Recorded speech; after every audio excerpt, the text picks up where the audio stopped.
Everybody, Josh Deaton with Sideways Barbecue. Gonna let y'all know that we did change our pork butts, our pulled pork. So we are going with the recipe that I did for the competition, the barbecue rib rub run.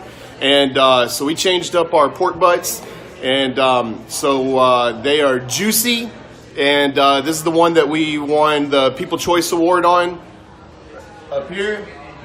And that is what we are now serving at the restaurant. So it took us a little bit to change it right after the competition. But so now we have changed our recipe, and these butts are absolutely delicious, so good. And if you've had our pork butt before, weren't too satisfied with it, come back in. We are doing first place competition pork butts now, and that's what we're going with. So it costs us a little bit more, but and at the end product is well worth it. So come in here, come try one of these pork butts. They are phenomenal, and like I said, we got first place on that People Choice Award. So with it, and that's what we're serving now. So come in here and come check them out. We will see you today. Bye.